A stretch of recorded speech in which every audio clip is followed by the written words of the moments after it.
सोचो, तुम TV on करते हो और न्यूज़ चैनल्स पर दुनिया के बड़े बड़े नाम सुनाई देते हैं। Elon Musk, Jeff Bezos, Bill Gates, और पॉलिटिक्स में Joe Biden, Donald Trump, Xi Jinping.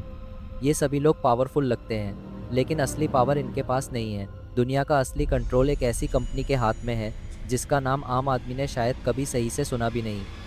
एक ऐसी कंपनी जो बैकग्राउंड में बैठी है, लेकिन हर जगह की दोस्ती और पैसा उसके नेटवर्क में है, और वो कंपनी है ब्लैक रॉक।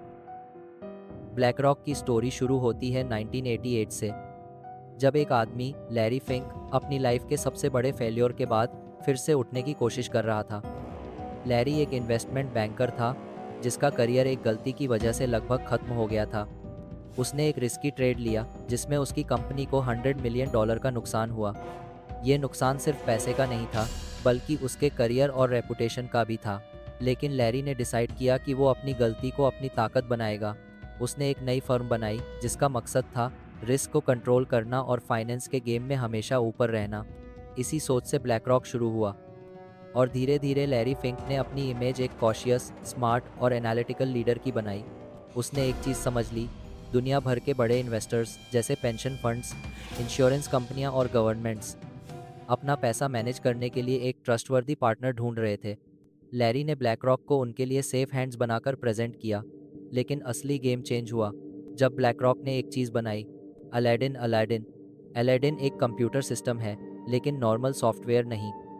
ये एक मॉन्स्टर है जो ट्रिलियंस के एसेट्स ट्रैक करता है, उनका रिस्क एनालाइज करता है और मार्केट के फ्यूचर को प्रेडिक्ट करने की कोशिश करता है। मतलब समझो, फाइनेंशियल दुनिया का क्रिस्टल बॉल।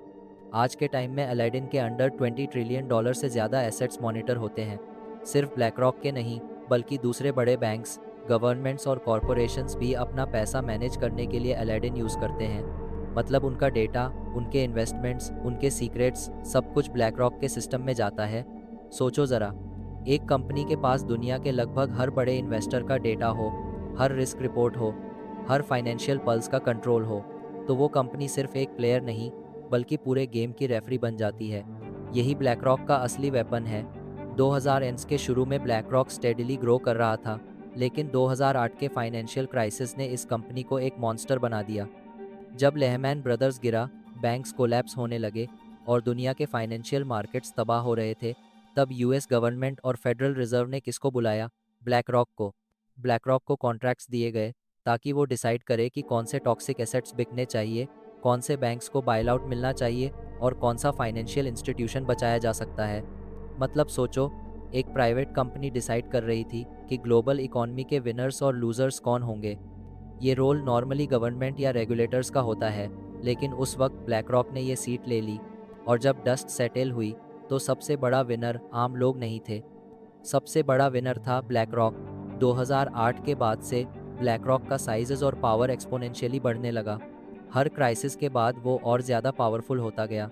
हर जगह गवर्नमेंट्स उससे सलाह लेती, कंपनियां रिस्क मैनेजमेंट के लिए अप्रोच करती और इन्वेस्टर्स अपना पैसा उसके हवाले कर देते। धीरे धीरे ब्लैक रॉक का इन्फ्लुएंस कॉरपोरेट दुनिया में भी फैल गया। आज अगर तुम Apple, Amazon, Microsoft, Google, Meta, Tesla जैसी टॉप कंपनियों के शेयर होल्डर्स लिस्ट चेक करो, तो तुम्हें ब्लैक रॉक का नाम ज़रूर मिलेगा। ऑयल इंडस्ट्री में, वेपन्स मैन्युफैक्चरर्स में, हेल्थ केयर और फार्मा में, हर जगह इसका स्टेक है। मतलब अगर एक तरफ तुम्हारा मोबाइल फ़ोन है और दूसरी तरफ तुम्हारा दवा का पैकेट, दोनों कंपनियों के पीछे ब्लैक रॉक का पैसा हो सकता है।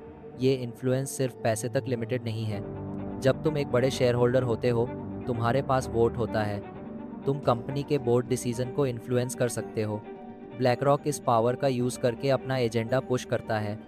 ये एजेंडा कभी क्लाइमेट चेंज के नाम पर होता है, कभी कॉरपोरेट गवर्नेंस के नाम पर।